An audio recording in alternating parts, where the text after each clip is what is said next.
que vendría a ser halógen.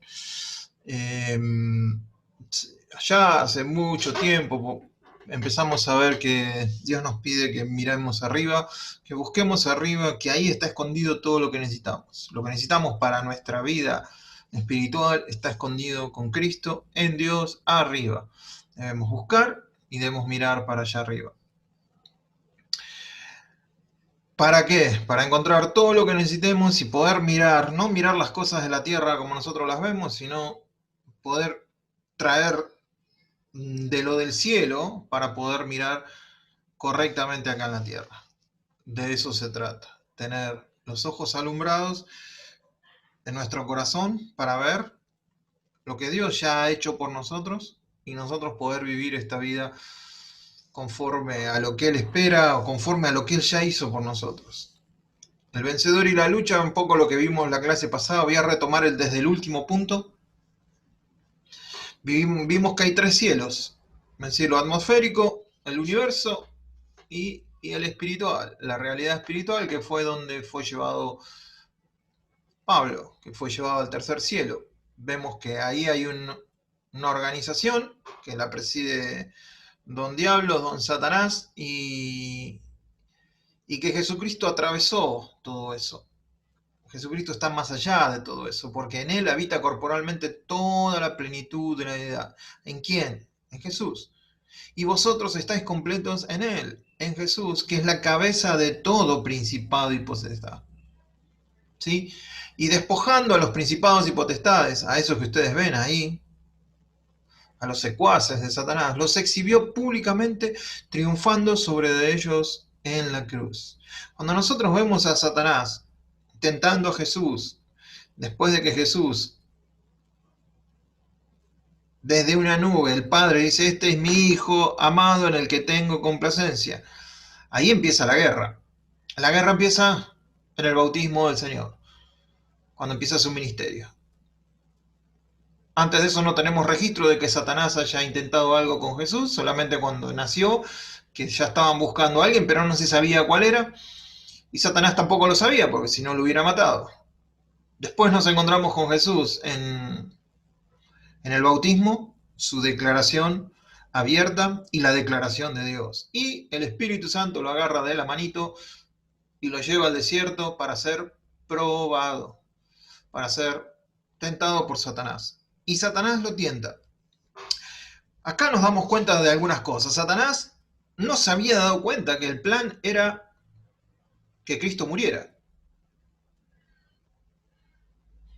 Al parecer no era lo que él tenía en mente.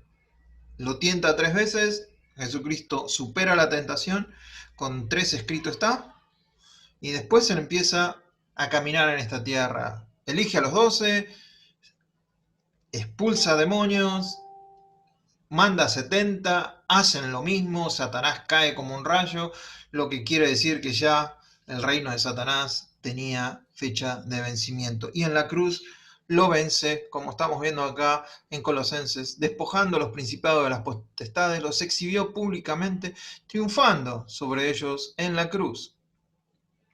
Sobre todo principado de autoridad y poderío y señorío, y sobre todo lo que se nombra, no solo en este siglo, sino también en el venidero, sometió todas las cosas bajo sus pies y lo dio por cabeza sobre todas las cosas a la iglesia.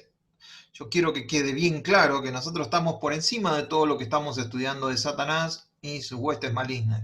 Están por debajo nuestros y nosotros estamos en Cristo. Están por debajo. ¿Sí? Nosotros tenemos entrada directa al trono de la gracia, donde está Cristo sentado, donde el Padre está ahí, donde está toda nuestra familia, nuestro papá, nuestro hermano mayor, que es rey y sumo sacerdote por siempre y para siempre. Ese es nuestro lugar, ahí pertenecemos y tenemos entrada a ese lugar. Lo otro está molestando todavía, va a seguir molestando por un tiempo. Y eso es lo que estamos tratando de estudiar. Lo que terminamos diciendo es que la mejor forma de ir en contra de este enemigo mutuo que tenemos, del enemigo de nuestro papá y nuestro enemigo, es hablar la verdad a la mentira. En las formas que aparezca. Cómo aparezca es hablar verdad a la mentira. Ya sea en tu mente, ya sea hablando audiblemente a algo que venga, ya sea en tus percepciones. Hay que hablar la verdad. No dejar que la mentira gane ni esto de terreno. Y establecer la verdad, sobre todo en nuestros corazones. Nuestra posición, y esto es lo que yo mandé hoy por si alguien quería compartirlo. Pero, ¿quién es el escritor detrás de Pablo? Fácil, es el Espíritu Santo, ¿no? ¿Se pudo equivocar al poner este tema? O sea, cuando hablo de este tema, hablo de la armadura de Dios, ponerla en el capítulo 6 de Efesios. La respuesta sería, no, no se equivocó. ¿Por qué no lo puso al principio?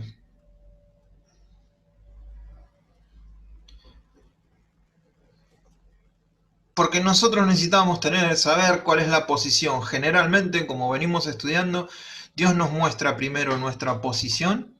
En cada una de las epístolas nos pone quiénes somos y después lo que tenemos que hacer.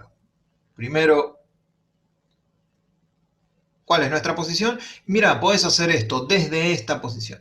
Si nosotros viéramos que tenemos que entrar en una lucha con Satanás y no sé quién soy, no sé dónde estoy, no sé que ya Jesús le ganó, no entiendo todo ese tipo de cosas, sería un caos para mi cabeza. Por lo menos así lo veo yo.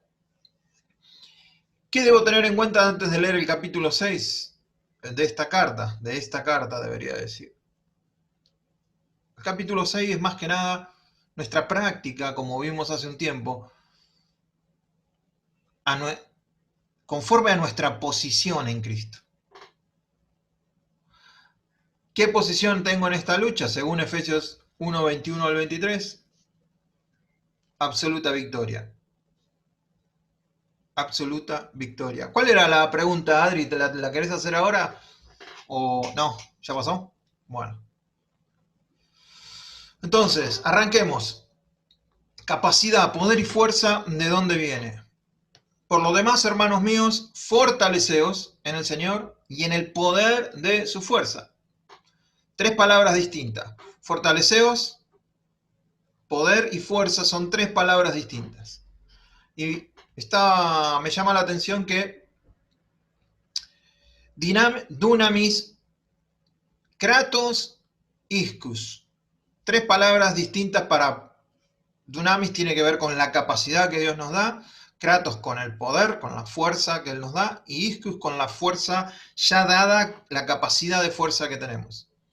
Entonces, Dios en Efesios nos dice que Él quiere alumbrar los ojos de nuestro entendimiento para que sepamos qué cosa. La supereminente grandeza de su poder. Y fíjense que usan las tres mismas palabras. Estas tres mismas palabras que está usando en Efesios 6, no creo que sea casualidad que Pablo también las esté usando en Efesios capítulo 1. Tres mismas palabras. Entonces Dios quiere alumbrar los ojos de nuestro entendimiento para que sepamos la supereminente grandeza de su poder. ¿Para con quién? Para con nosotros los que creemos. Según la operación del poder, de su fuerza, la cual operó en Cristo resucitándole de los muertos y sentándolo a su diestra. Ese poder es el que está disponible para nosotros. Y entonces eso es lo que nuestros ojos, nuestro corazón tiene que empezar a vislumbrar. Es la imagen que nosotros tenemos que tener. ¿Les parece bien que Efesios 6 entonces es posición y Efesios 1 es práctica? ¿Están de acuerdo conmigo? ¿Están todos de acuerdo? Que tenemos. Lili dice que no. ¿Qué decís vos, Lili?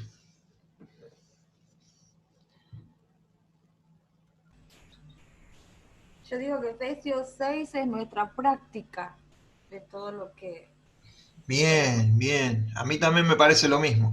Lo que pasa es que lo puse así solo para saber que soy malo. Para mí es así. Para mí es así. Nuestra práctica de lo que ya somos. ¿Sí? Nuestra posición en Cristo. Entonces, teniendo en cuenta esto que viene de Dios, su fuerza, su poder, fíjense, existe en la Biblia gente que ha intentado enfrentarse a Satanás sin el poder de su fuerza, sin... Sí, fíjense, bueno, si no fuera tan serio, para mí es gracioso. Dice, algunos de los judíos, exorcistas ambulantes, intentaron invocar el nombre del Señor Jesús sobre los que tenían espíritus malos, diciendo, os conjuro por Jesús, el que predica Pablo. ¿Podían tener el poder, la capacidad y la fuerza del Señor? No. Entonces ahí vemos que el hecho de nombrar solamente a Jesús no es un conjuro. Había 7 hijos de un tal Eseba, judío, jefe de los sacerdotes que hacían esto. Fíjense qué categoría tenían estos exorcistas. Jefe de los sacerdotes hacían este tipo de exorcismo. ¿Y qué pasó? Pero respondiendo el espíritu malo, dijo, a Jesús conozco y sé quién es Pablo, pero vosotros, ¿quiénes sos? ¿Quién sos? Diría, ¿quién sos vos? ¿Quién sos vos? ¿Y qué les pasó? Y el hombre en que estaba el espíritu malo saltando sobre ellos y dominándolos pudo más que ellos, de tal manera que huyeron de aquella casa desnudos y heridos. Y esto fue notorio a todos los que habitaban en ¿dónde? En Éfeso. La misma epístola que estamos hablando nosotros acerca de la armadura de Dios. Así judíos como griegos tuvieron un temor de ellos y era magnificado el nombre del Señor Jesús. Si ustedes estudian, Éfeso era la ciudad con más cantidad de brujería en cuanto a libros de hechicería, era famosísima. Ahí ustedes pueden leer en Hechos que se quemaron una cantidad de libros cuando conocieron al Señor, invaluable. Los hechizos de Éfeso eran muy conocidos. Así que, no por nada, Pablo dice, miren muchachos, esto es en el poder de Él, es en su fuerza, es allá donde ustedes tienen que mirar. No es en nosotros. Entonces, por lo demás, hermanos míos, fortaleceos en el Señor y en el poder de su fuerza, vestidos de toda la armadura de Dios para que podáis batallar, para que podáis hacer guerra espiritual. No, dice, para que podáis estar firmes. Para que podáis estar firmes. Fíjense, ¿se acuerdan que vimos estas dos palabras? Diablo es el acusador. Y acechanza es metodeia. O sea que son los métodos de este acusador para que nosotros no quedemos firmes. Entonces, si lo leemos, dice, para que podáis estar firmes contra los métodos del acusador. Ahora, si alguien viene a acusarte, que es lo que está diciendo, usando métodos, ¿dónde vienen esos métodos que atacan en tu propia vida? ¿Por dónde entra? Tienen que entrar por alguno de los sentidos. Algunos entrarán por los ojos, a otros entrarán por el olfato, por el gusto, por el oído o por el tacto. Entonces, acá es donde nosotros tenemos que ser inteligentes. ¿Por dónde llegan las acusaciones? ¿Por dónde te llegan las acusaciones? No me lo contestes, solo pensalo, meditalo. discernilo. ¿Por dónde llegan las acusaciones constantemente? ¿Vienen por lo que escucho? ¿Qué método utiliza Satanás conmigo? Este acusador, ¿cuál es el método que usa conmigo? ¿Qué método utiliza para acercarse a mí? ¿Es la televisión? ¿Es el internet? ¿Es la amiga chismosa? ¿El amigo renegado? ¿Es esto o lo otro? ¿Qué es lo que utiliza? Engaño. ¿Sueños? Engaño. Engaño, sí, pero ¿por dónde viene? ¿Entendés? Yo lo que necesito es que vos disiernas en tu vida. Yo sé en mi vida más o menos por dónde viene. Y entonces tengo que cortar esos canales, esos métodos que utiliza conmigo, esas vías que utiliza, para cortarle sus acechanzas contra mí. Porque lo que hace es generar la imagen equivocada en el corazón. Y por esa imagen que yo recibo y que acepto, que no rechazo, que no me pongo activo a decir, no, no, no, eso es mentira. No, no, no, no, aunque me lo esté diciendo la tele, aunque me lo esté diciendo el internet, aunque me lo esté... Eso es mentira. Yo no necesito eso. Es mentira, yo no soy así. Es mentira, ese no va a ser mi futuro. Es mentira, es mentira. No es una posición pasiva, sino una posición totalmente activa. Entonces, tenemos que ir viendo cuál es el método. Y yo sé que hay varios matrimonios, convérsenlo entre ustedes también. ¿Cuál es el método que Dios usa para que nosotros no terminemos peleando? Perdón, Dios no, Satanás. Bueno, el Dios de este mundo. El tipo no se equivocaba nunca. Bueno, por dónde sale? ¿Por dónde salen las discusiones? ¿Por dónde siempre vienen por el mismo camino? ¿Cómo hacemos para que esto no llegue? Yo sé que ustedes no discuten, pero quizás algún día van a ministrar a alguien que sí discuta o se pelee. Entonces van a poder decirles, mirá, a mí me contaron que los matrimonios se pelean por esto.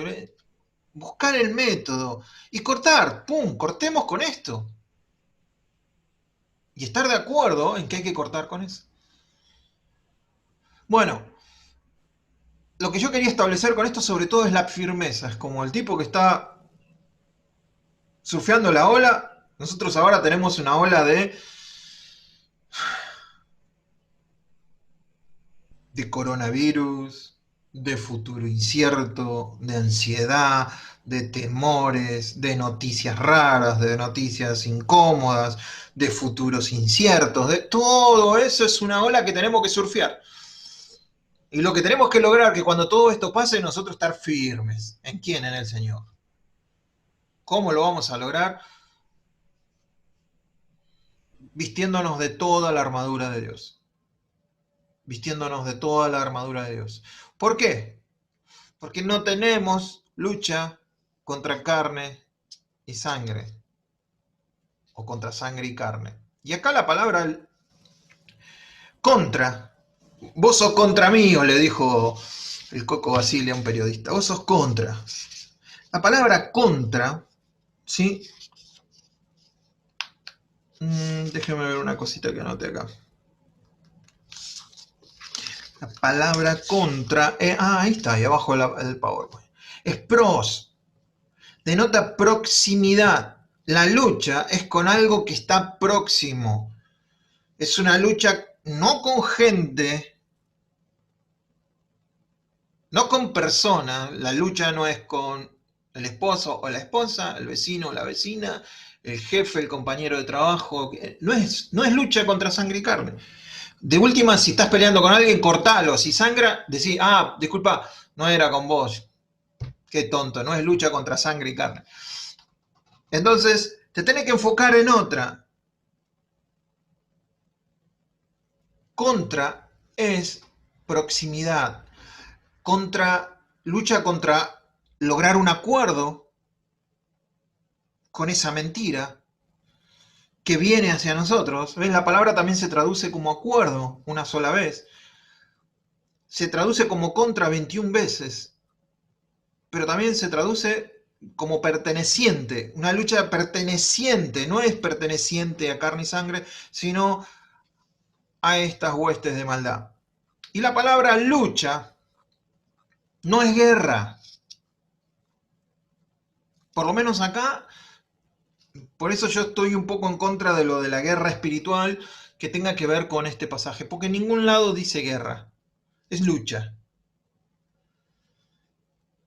Y nosotros luchamos contra huestes de maldad, pero la palabra es palé o pale, es una lucha cuerpo a cuerpo.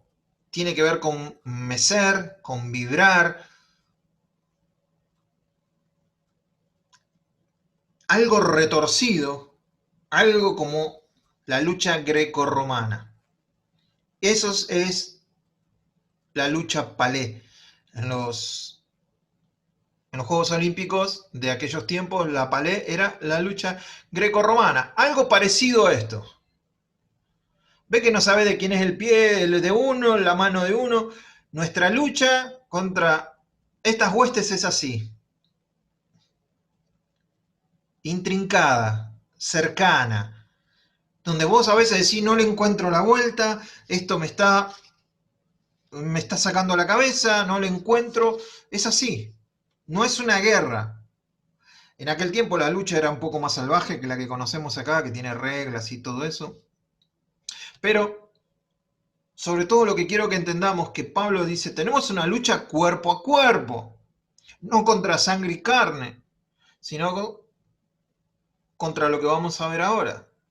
Pero es cuerpo a cuerpo, no es una guerra, sino una lucha cuerpo a cuerpo. Contra, otra vez, cercano, no es contra sangre y carne, sino contra principados, contra potestades, contra los gobernadores de las tinieblas de este siglo, contra huestes espirituales de maldad en las regiones celestes. Y acá está todo el escalafón de Satanás. No vamos a entrar en eso, no quiero darle más entidad a este tipo, pero tenemos la lucha. No es contra carne, pero ¿se acuerdan Colosenses? Los mismos principados y potestades. Jesús los exhibió públicamente triunfando sobre ellos. Entonces mi pregunta es esta, yo me hago la pregunta, no sé si tengo la respuesta. ¿Desde qué lugar lucho?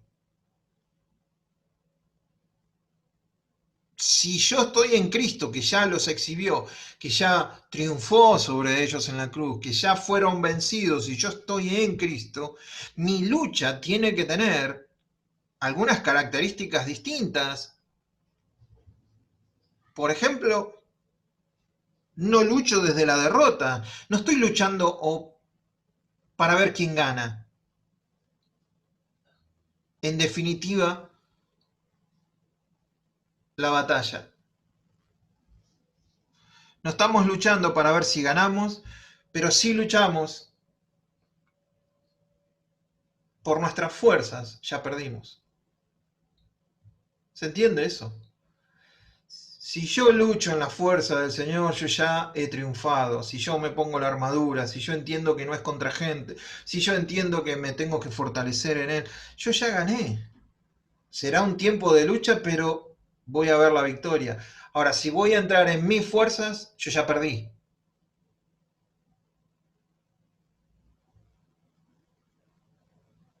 Si yo a la verdad la voy a encarar con mis filosofías, con mi forma de pensar y no con la verdad que está en la escritura, yo perdí.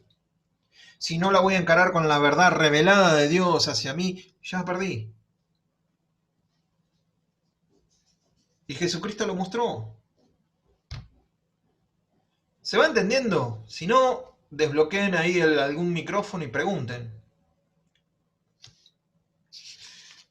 Compartan.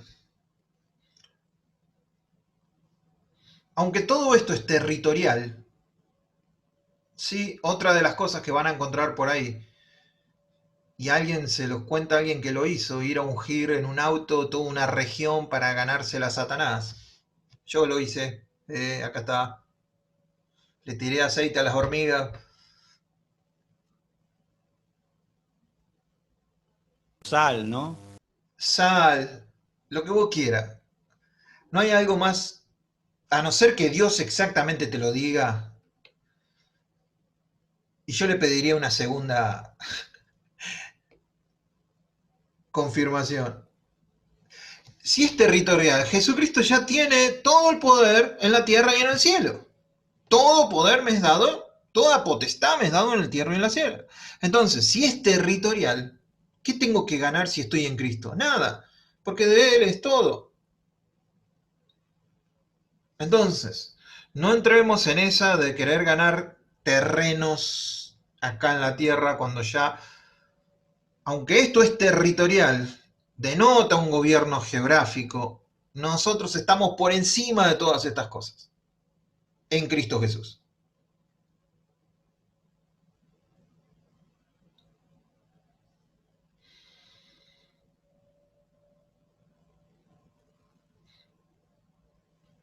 Por tanto, fíjense cómo se repite. Vestidos, ¿se acuerdan que vimos lo que era vestirse? Y ahora dice, tomad toda la armadura de Dios para que podáis resistir en el día malo y habiendo todo estar firmes. No es, o sea, fíjense cómo se repite estar firmes. La idea no es batallar, sino vestirnos, armarnos, para que cuando venga la ola, cuando venga yo termine firme. Eso es lo que quiere Dios. Estemos firmes. Así como Jesús terminó firme después de las acechanzas del diablo en el desierto, no ganó la guerra.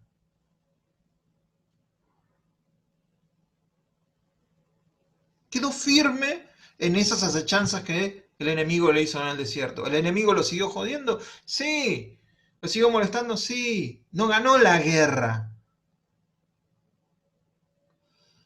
Entonces, vamos a entrar en lo que es la armadura. Si tuvieras enfrente que enfrentar a un soldado como esto, ¿en qué momento lo atacarías?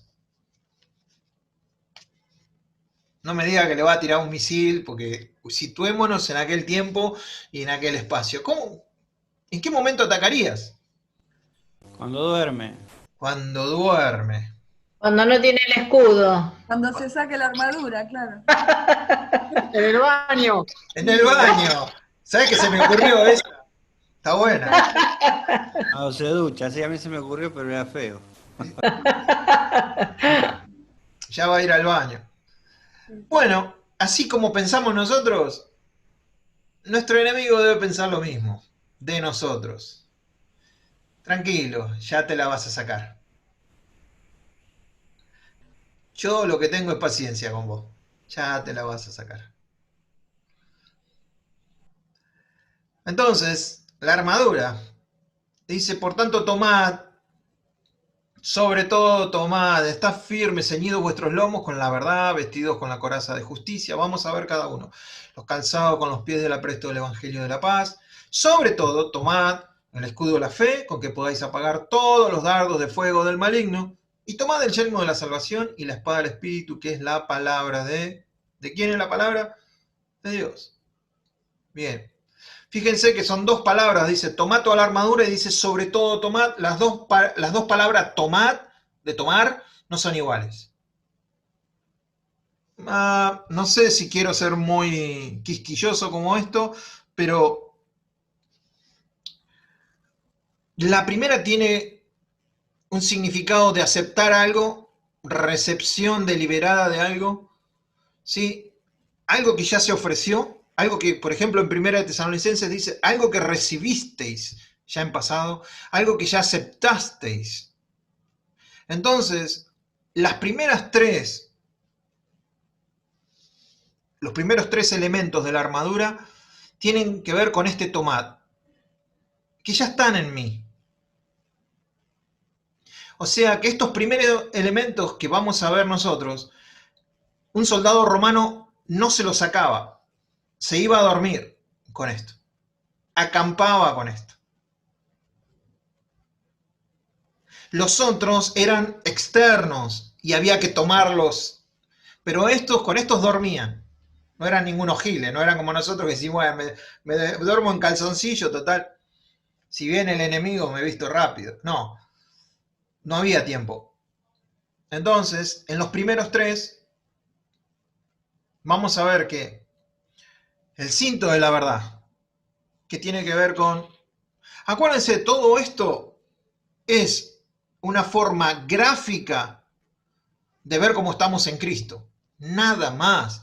No hagamos una exposición distinta. Es una forma gráfica que Dios tiene para mostrarnos cómo estamos en Cristo.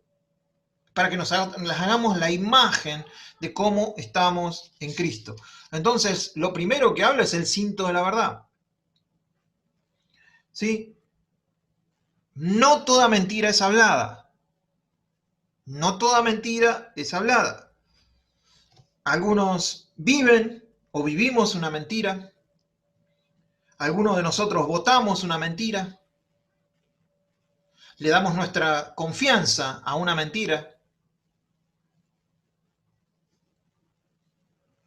O a varias, y no me importa cuál sea el presidente que elijas, tanto sea en nuestro caso Macri o Cristina, los dos son una mentira andante con 2 patas. Y nosotros a veces le damos nuestro voto de confianza a gente que miente. ¿Y ustedes qué me van a decir? ¿Pero qué vamos a hacer? ¿A quién vamos a votar? No sé, no voy a entrar en ese tema. Pero sí quiero entrar en el tema de entender que a veces nosotros somos parte de una mentira votando.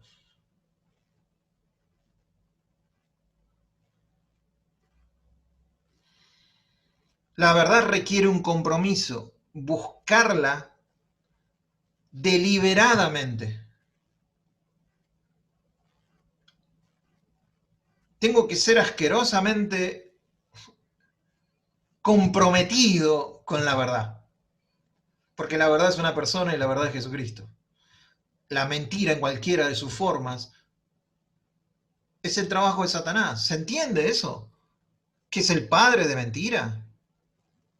Y yo no quiero estar involucrado con el padre de mentira. Creer la mentira o decirla inmediatamente me cruza del bando, me paso de bando. ¿Soy muy exagerado? Capaz estoy exagerando mucho. Bueno, si estoy exagerando mucho, ustedes no me hagan caso. No me hagan caso. Si estoy exagerando demasiado, pero medítenlo. Medítenlo. ¿Hasta qué punto yo voy a hacer verdad? Me voy a jugar por la verdad. A veces va a haber que desenmascarar una mentira.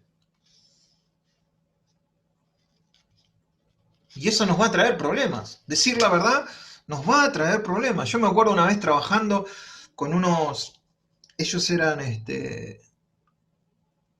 mormones. Y yo trabajaba con una camioneta que tenía una máquina atrás para limpiar a presión. Esa máquina tenía una caldera y tenía un tanque de agua y limpiábamos a presión lo que sea. Entonces me dijeron, Eduardo, mirá, hay un restaurante que tenés que ir a limpiar. Y yo, ansioso, como siempre, dije, sí, dale, ahí voy, ya sé. Me dio algo de la dirección y yo fui. Y agarré, eran como las 6 de la mañana y empecé a limpiar el restaurante. Quedó pico, que parecía un quirófano ese restaurante.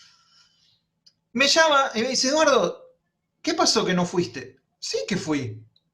Me dice, me están llamando que no fuiste. Es esta dirección. ¿Cómo se llama el restaurante? Se llama Papas and Beer. Ay, no, y yo lo estaba mirando, era el de enfrente. Le digo, sí, ya termino. Le mentí, porque lo primero que me salió fue mentirle. Sí, ya termino. Me crucé y empecé a limpiar el otro restaurante y bueno, ya lo terminé. Y bueno, y ya estaba nuevito en el Señor y llegué y me remordía la conciencia. Le mentiste. Y me acuerdo que era un lunes. Le mentiste. Bueno, llegué, entonces le digo, mirá, ¿viste que me llamaste? Me dice, sí. No, limpié el restaurante enfrente. No, me dice, ¿cómo? Sí, lo limpié el de enfrente y después limpié el otro, así que quédate tranquilo. Hice el trabajo, pero también hice otro. Me dice, y me miró así y me dijo, muy cerca del domingo para mentir, ¿no? Claro, era el lunes. Le digo, sí, sí, pero bueno. Todo ese rollo de que ellos sabían que yo era cristiano, que estaba yendo al instituto y que quería dar buen testimonio y toda esa historia. Bueno, para hacerla corta, a los 3 días llega y me da $300. No era de mi sueldo, no era nada. Digo, ¿y esto? Mucha plata. Me dice, después que me dijiste que limpiaste el restaurante equivocado, me fui corriendo al restaurante que limpiaste y les dije que les hice una prueba gratis, que si les gustaba le podíamos seguir limpiando el restaurante. Y sí, me firmó un contrato por 2 años. Esta es tu comisión. Digo, ¿cómo sirve decir la verdad? Yo me sentía ancho como Rubén Peuchele. ¿Viste? No había forma. Y cada vez que yo recuerdo, no he mentido, nunca he mentido. Y me he sentido como una porquería. Pero las veces que me ha pasado decir la verdad, siempre, aunque duela al principio, aunque moleste, aunque sea incómoda, siempre trae mejor el fruto que la mentira. Siempre. Siempre. El segundo elemento es la coraza de justicia. ¿Sí? Así como Jesucristo es la verdad, también Jesucristo es la justicia, es mi justicia. Melquisedec significa eso, mi rey de justicia, dice Dios. Este es mi rey de justicia. Entonces, Jesucristo es mi justicia. ¿Qué cubre? Cubre los órganos más importantes, los órganos vitales. ¿Quién nos puede culpar si el juez del universo nos declaró absueltos? ¿Quién? Díganme ustedes quién.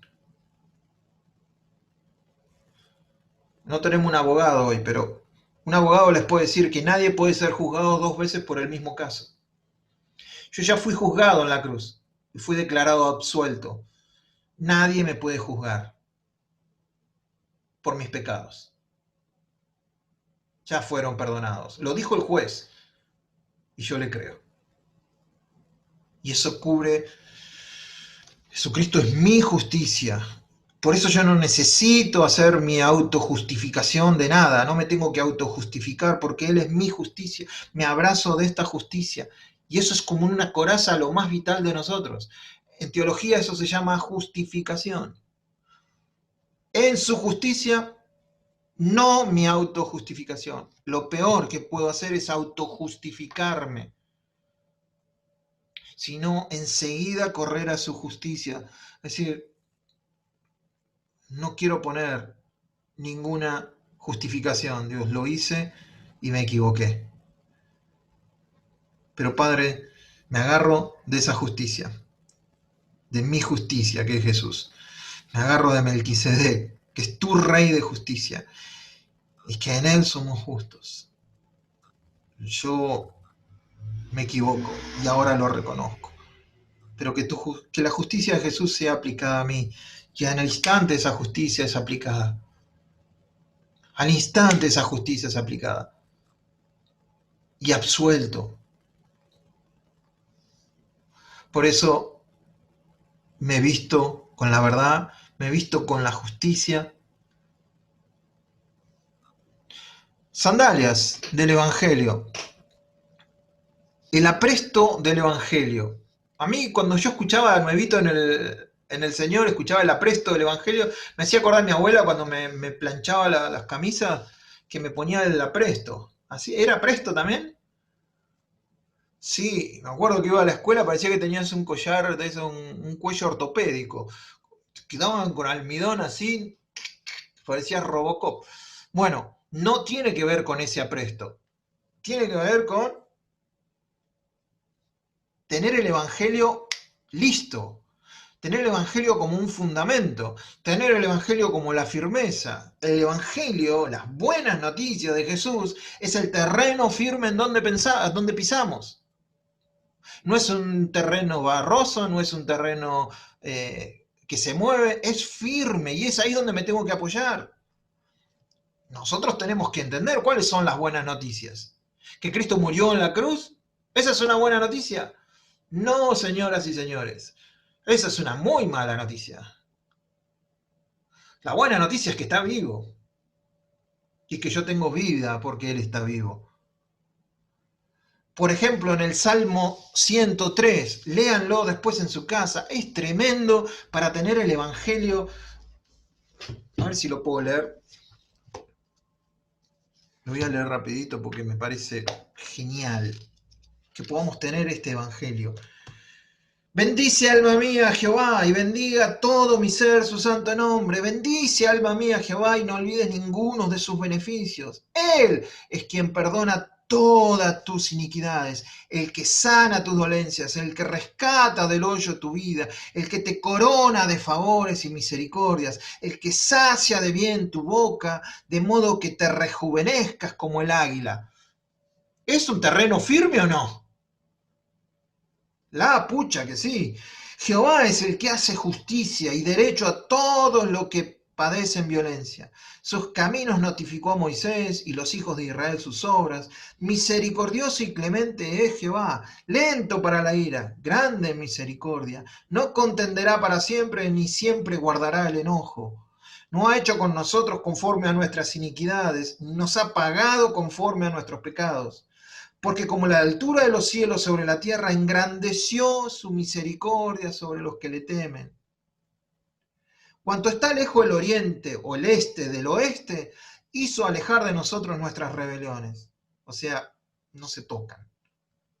Como el Padre se compadece de los hijos, así se compadece Jehová de los que le temen. Díganme si estos no son buenas noticias. Es ahí donde yo me tengo que afirmar. El Evangelio tiene que estar ahí, las buenas noticias son Jesús.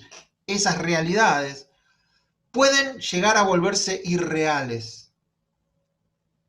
O pueden llegar, el Evangelio puede llegar a volverse algo que es para los inconversos nada más. Oh no, lo que necesitan es el Evangelio. Dale, papá, vos también lo necesitas. Lo necesitas tener listo, así, para poder apoyarte en algo firme. El Evangelio, yo no entiendo cómo el Evangelio es aburrido para algunos porque es solamente para los inconversos. No lo puedo entender. No, ese es un culto para inconversos. ¿Por qué? Y porque le damos el Evangelio. No puedo creerlo. Yo necesito las buenas noticias, escucharlas una y otra vez. Por más años que tenga en Cristo Jesús. No sé ustedes. Pero acá lo que me estaba mostrando es que es la sandalia. Los romanos ganaban porque tenían sandalias con clavos y se afirmaban, y contra los que iban, que eran todos bárbaros, andaban con sandalias, los pisaban y ya está. Es como ir a jugar al fútbol con chancleta. No tener firme el Evangelio. O jugar al rugby con alpargata. ¿Viste? Vos decís, no. Tenemos que estar firme en las buenas noticias. Y yo te invito a que formes en tu mente lo que es el Evangelio. ¿Cuáles son las buenas noticias sobre las que me planto? Porque si vos no tenés buenas noticias, Satanás seguramente te va a dar algunas que son malas, para que te las creas. Y para que tu terreno ya no sea tan firme. Y para que empieces a resbalar. Y para que digas, no. Yo me acuerdo que tenía una novia que yo vivía en el asfalto, ¿viste? Mi novia no vivía en el asfalto.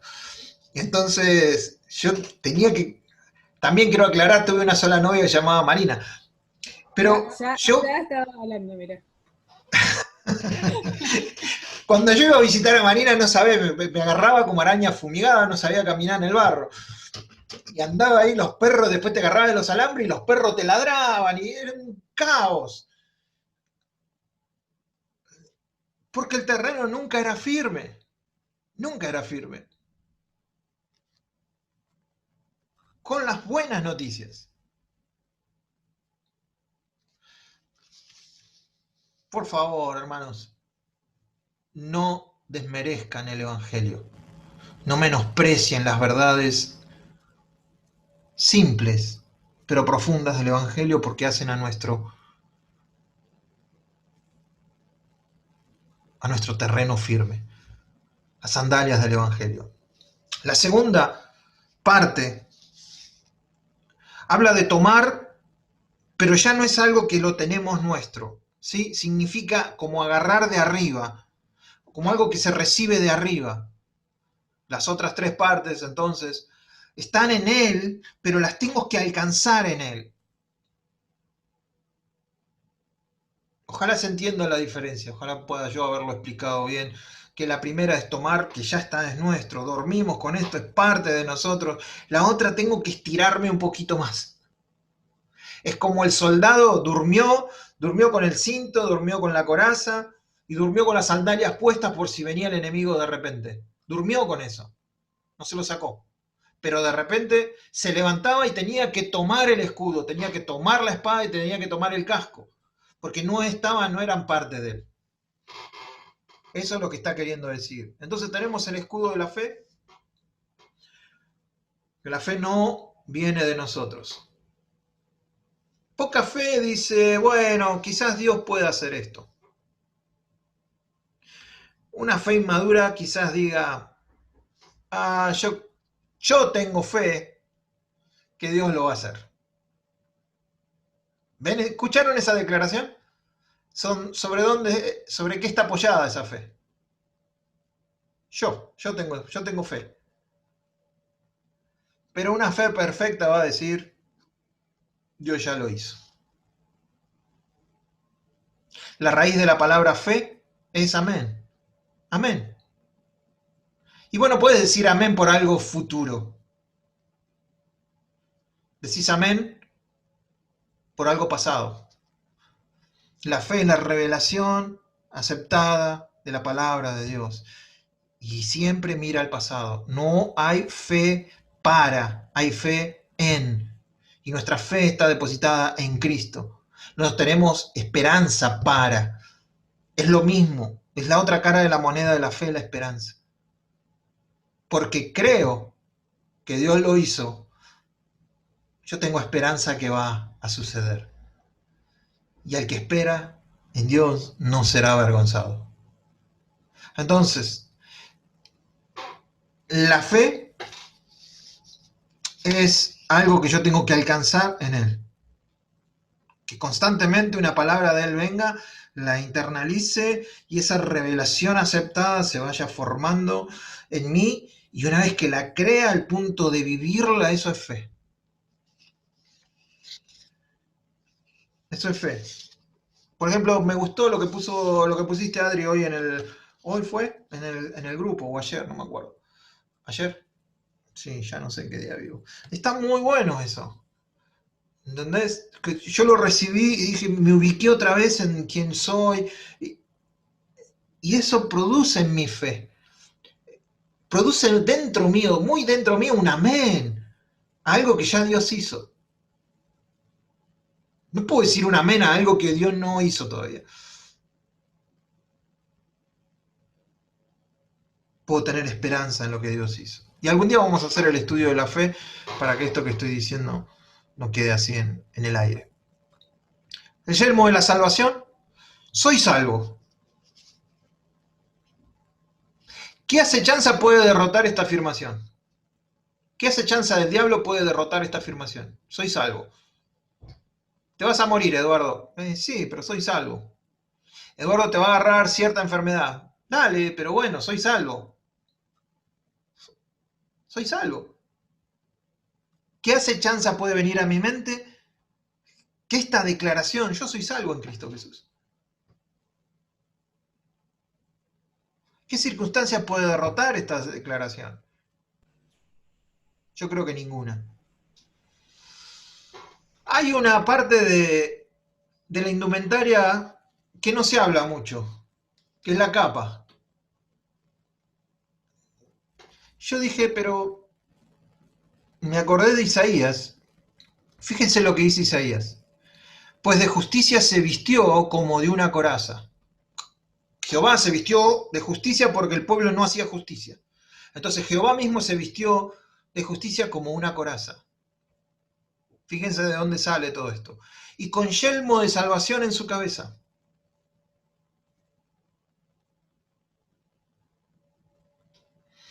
Tomó ropas de venganza por vestidura y se cubrió de celo como de manto, como para vindicación, como para retribuir con ira a sus enemigos y dar pago a sus adversarios.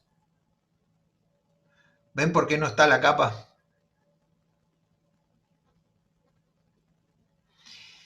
Romanos dice, amados, nunca tomen venganza ustedes mismos, sino den lugar a la ira de Dios, porque escrito está, mía es la venganza, yo pagaré, dice el Señor.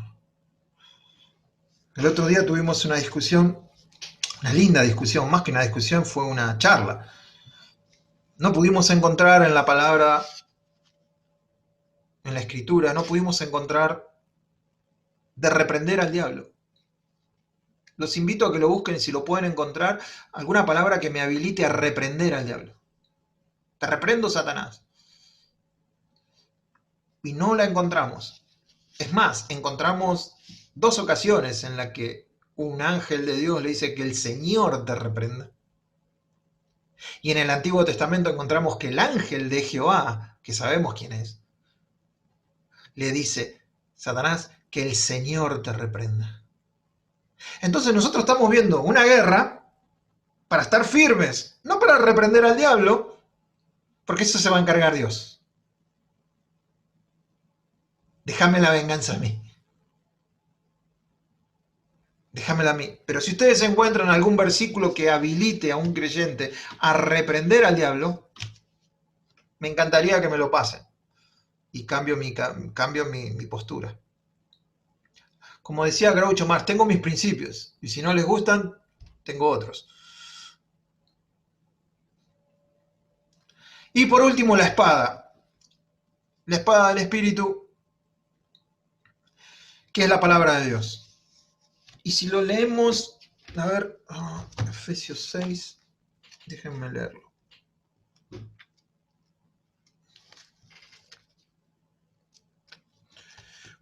Efesios 6.